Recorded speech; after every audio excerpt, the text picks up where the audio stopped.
that outward adorning of painting of the hair, and of wearing of gold, and of putting on the apparel. But let it be the hidden man of the heart, in that which is not corruptible, even the ornament of the meek and quiet spirit, which is in the sight of God of great price. All right, so the last verse is saying of great price. So whatever we are supposed to be doing, we're supposed to do it in such a way that it is, acceptable. And whether we put on, whatever we put on, in this case, and the women are adorning themselves. They want to beautify themselves. They want to show off. They want, their children. We all want our children to look good. But God is saying that humility, when God is saying that, I'll start from, the verse 2. It says, while, okay, let's just start from verse 1. It says, likewise, ye wives, be in subjection to your own husbands, if any obey not the word, they also may without the word be won by the conversation of the wives, while they behold your chaste conversation, coupled with fear. We can see that everything has to be done in the fear of God. Whose adorning, let it not be the outward adorning, of plaiting the hair, and of wearing of gold, and of, this is all of putting on apparel. When it says apparel, when it says anything that will attract, that will say, oh yeah, look at her, look at this. We should be dressing in a way that doesn't call attention. But we want to put on this, we want to put on that. The hair, it's been mentioned. God created us and divided us, or moved us in various parts of the world after, the flood. We went here, we went there, and all that. And we know, you see an African, this is an African. But the African doesn't want to be African anymore. He wants to be a European. An African wants to be like this. Why should we dress in this way when God has not given us this hairstyle? And then you look at it, look at how the hair is. With the eyelashes and lips. Is that what God created us to be? And we say we are not challenging God.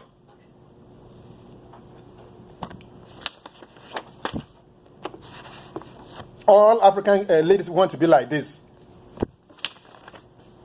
May God help us.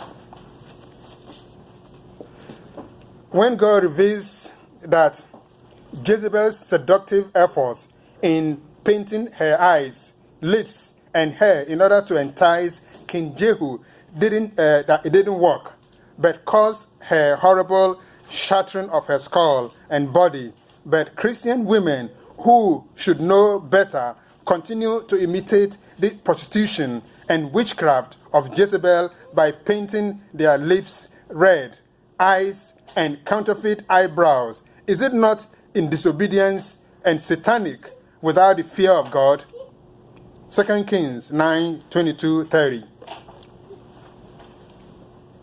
Brother Samuel, go ahead. Chapter 9, 22 and 30. 22 and the verse 30. When Joram saw Jehu, he said, do you come in peace, Jehu? And he answered, what peace? As long as the fornications of your mother, Jezebel, and her sorceries are so many. Verse 30. So when Jehu came to Jezreel, Jezebel heard about it, and she painted her eyes and adorned her head and looked down from the window. Amen. Amen. Then let's go to Jeremiah 4:30, please. Jeremiah chapter 4, 30. verse 30. Jeremiah chapter 4,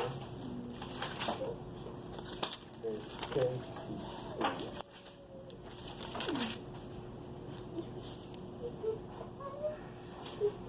And you, O desolate one, what will you do?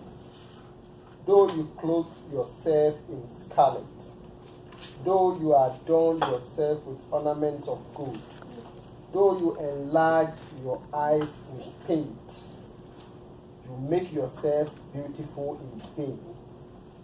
Your lovers despise you. They seek your life. Amen. Ezekiel 23:40. Ezekiel 23:40. chapter 23, the verse 14. Ezekiel chapter 23, the verse 14. Furthermore, you have even sent a messenger from men to come from far away, and behold, they came, those for whom you bathed, painted your eyes, and decorated yourself with ornaments. Amen. So we can see from these two sections of the Bible, or three, First Kings, Second Kings 9:22-30, Jeremiah 4:30, and Ezekiel 23:40, that when this was in the Old Testament, what did they do? They painted their eyes, which means they make their eyes look bigger with extra paint. You find Christian women doing it. Why? Is it not seductive? Is it not a way to attract, to make one become beautiful? God says, and we say, oh no, I'm not challenging God. But what did the Apostle John says? If we say we have not sinned, we lie, and the truth is not in us. The same thing is what we say, we are not challenging God. We are not challenging the fear of God. We are. So, may God help us.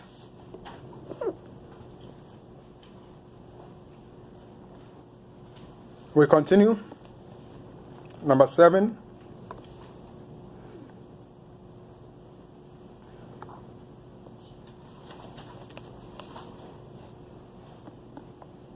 Maybe at this point, I think we'll do,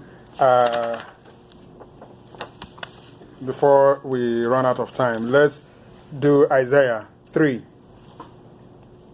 Brother Samuel, 3, let's do Isaiah 3, chapter 3, the verse 16 to maybe 19.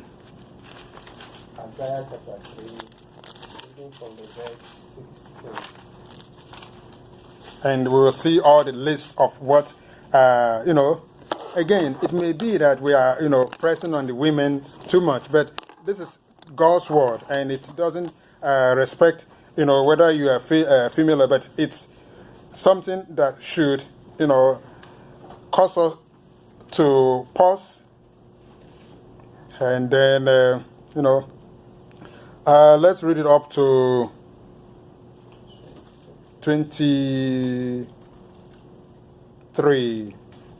Okay, well, let's read all 24. All right. Judas women denounced. Isaiah chapter 3, reading from verse 16. Moreover, the Lord said, because the daughters of Zion are proud and walk with outstretched necks and seductive eyes, and strip along with mincing steps and an affected gait, and walk with jangling anklets on their feet. Therefore the Lord will afflict the crown of the head of the daughters of Zion with scabs, and the Lord will expose their foreheads. In that day the Lord will take away the beauty of their anklets, caps, crescents, ornaments, dangling earrings, bracelets, and hanging veils and scarves, head wraps, ankle chains, sashes, perfume, bosses, amulets, signet, rings, nose rings, festival robes, outer tunics, shawls, handbags, hand mirrors, undergarments, head bands, and veils.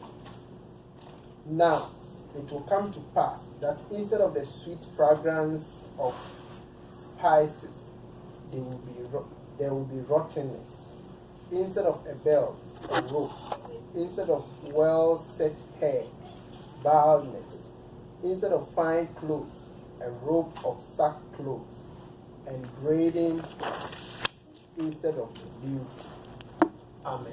Amen. So we can see that this is a serious thing. It's not a joke. You know, we are Christians, but we allow the devil to make us feel that, oh yes, I can show off. I can do this. And look at what God is saying in Isaiah. This is long time ago.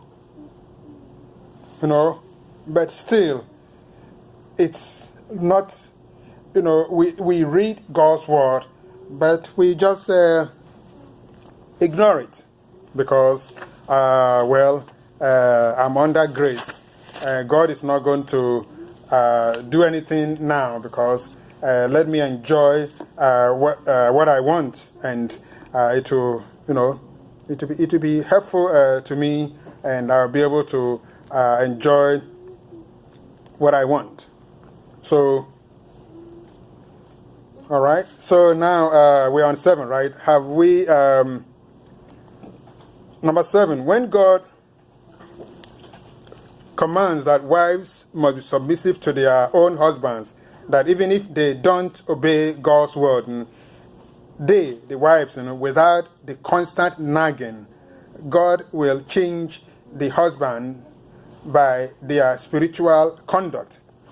Then we are in disobedience and don't have the fear of God when we continue to do it in our own way. Let us read 1 Peter 3, 1, 2, 5, and 6.